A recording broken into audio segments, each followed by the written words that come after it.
Okay, let's talk about bank accounts in Germany. Getting a bank account is one of the most essential things you have to do in your arrival phase in Germany because you do need a place where your salary is transferred to, or if you are a student, where the money from your blocked account is transferred to. You need a place from which all your bills are paid, like rent and things like that. So to get stuff rolling in Germany, oftentimes you need a bank account, and you might be able to use your bank account from home in Germany, but this might cause additional costs for any time you pay for something. Transferring money might take a lot longer and might not be possible sometimes at all. So to have a smoother experience, getting a German bank account is highly advised. And to bring some structure into the banking landscape and what to look out for when getting a bank account, I will start off by telling you what type of accounts there are usually in Germany offered by banks. So the first and the important bank account type is the current account, which is called a Girokonto in Germany. That is the account that is used for the everyday transfer. So that is where your salary gets transferred to. That is from where you pay the bills. That is the one for which you can use your card to get money from the ATM. So that is the number one account you should be focused on. Then there are also savings accounts, which are called Sparkonto, where you put your money for more mid to long term that gets interest on it. There are different types of Sparkontos. The ones that you cannot access your money for a certain amount of time usually give you more interest than the ones where you can withdraw money more flexibly. They usually give you less interest than the other ones. So these are the two bank account types that you have in Germany. The next factor to focus on are the different types of banks we have in Germany. So you have for one, you have the private commercial banks such as Deutsche Bank, Postbank, Hypovereinsbank, Commerzbank. They are long established private banks. They have traditional offerings. They have branches. They have ATMs.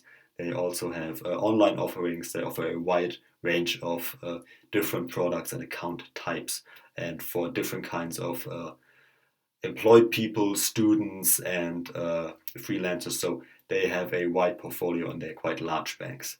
Then you have the public saving banks, which are called Sparkasse. Sparkasse you find a lot in Germany. Every city, smaller town, village has basically a Sparkasse. They also have a very vast physical branch network. They have ATMs, their own ATMs where you can withdraw money from. Very popular still with Germans.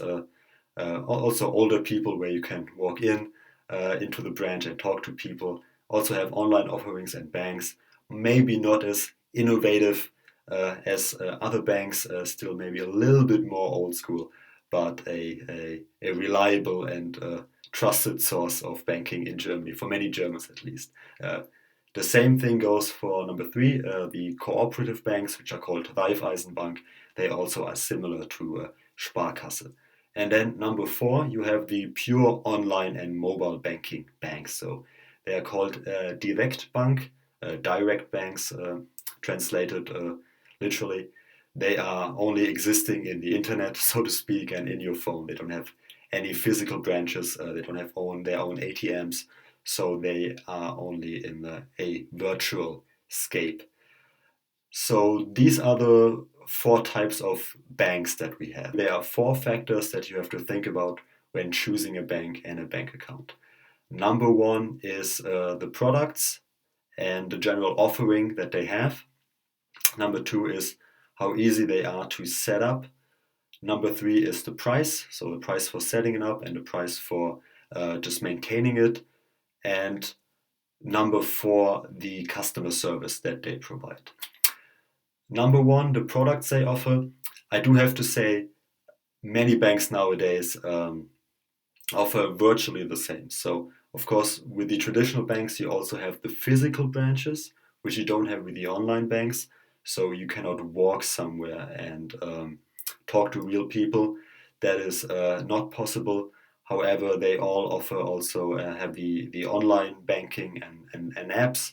So you can use your mobile phone to do banking. You can use your laptop to do banking. and they offer Girokonto and Sparkonto. So there's no big differentiation in terms of what products they are offering. One bank might be a bit more advanced in terms of how their app looks like. So if you take a mobile bank like N26, might be a bit more sleek looking. You have a nicer interface, but more or less it is also a product that is offered in some way by other banks as well. The second part is about how easy it is to set up. So in Germany, you have to identify yourself when setting up a bank account. That is usually done via video identification or via identification in person at the branch of the bank, or if the bank does not have a branch, by going to the post office. And those identification methods do not vary much between the different banks as well, in my opinion. The video identification you can do with almost any bank, so that is you sit in front of your laptop, your phone, and you hold up your ID, and they check your ID and your face, and they have you read out some codes that they sent you to verify that it is really you, to open up your bank account. With some banks, it is said to be possible to do that while still abroad. Some might not always be the case, so there might be some countries where you cannot do the video identification process, but you have to show up in person. The identification by going into a branch is, of course, only possible if you have banks that have a physical branch, so it's not possible with online banks or mobile banks. And the third, the post ident, where you go to a post office and you get a code beforehand and you show the code to the post employee to then verify your identity, who then sends the verification check to the bank.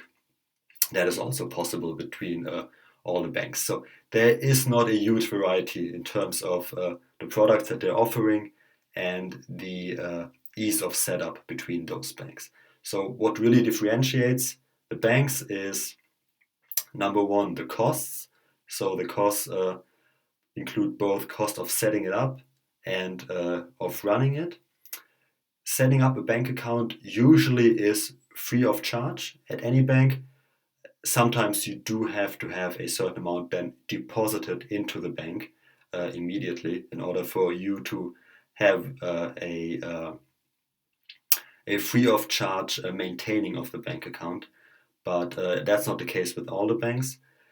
You do have then differences in the costs that incur while having a bank account. So Sparkasse, you have to pay a monthly fee for just having a bank account, and that is also the case for other for other banks that have physical branches, and they are usually more expensive to maintain than the online and pure mobile banks. And that is logical because those banks, they have physical locations, they have staff, they have ATMs, so they have a lot of costs that need to be covered every month, and those costs have to be then, of course, paid by the customer. And that is one area where the online banks and mobile banks like DKB and N26 really have an advantage because they are online only, they are pure online players, so they don't have a lot of these traditional old school overhead costs of having a physical location manifestation of your bank that you have to pay for. So they are much leaner in terms of their cost structure, and that is something that is felt by the customer. So they oftentimes have much better offerings in terms of monthly costs that you have for just having a bank account. So that is one area where they differentiate themselves. And then the fourth factor would be the customer service. Now, this is a question of preferences and taste. The banks that do have physical branches then, of course, have real people working those physical branches. You can walk in there, talk to them. If you have an issue, they will try to solve it with you in person. And that is not something that you have at the online or mobile bank. You can call people, and then it's going to be a call center where you are talking to people. Usually, though, those call center hours are longer than the hours you can speak to an actual person in the bank branch. So the bank opening hours can be a little bit weird sometimes. They're better in the city than outside the city in more rural areas. They are not open the whole time, so you cannot walk in at any point in time during the week and talk to people, especially if you are working and then late in the evening you cannot just walk in there and talk to them. So the customer service, if you do not need a physical branch and do not need to speak to people personally, but doing it online via chat or via the phone is also doable for you, then online and mobile banks could be a good option. There have been some reports about mobile banks like N26 in the past that the customer service was not as great. There have been some issues, so it is there is no perfect solution for it. You have to see what works best for you and what your preference is. If you want to have a real person that you can talk to every once in a while, then the bank with a physical branch might be more what you need. If it's not that important to you, then an online and mobile bank might be more suitable for you. And the second element of the customer service you should consider is whether or not the people working at the bank and working customer service speak English. Now, this is a point where German banks are still lagging behind quite a lot, I would say. So if we talk about a Sparkasse and Raiffeisenbank, which, like I said, are more traditional, are very trusted by German customers, do not always have the best English customer service or don't even have any customer service in English at all. You might be lucky every once in a while that you speak to someone who speaks English or is willing to try to speak English to you, but it is not the default that you should expect. And also all the websites of them are usually only in German, so the user experience for someone who doesn't speak German as well is sometimes a bit worse at those Sparkasse and Raiffeisenbank banks because it is just not made for someone who doesn't speak German.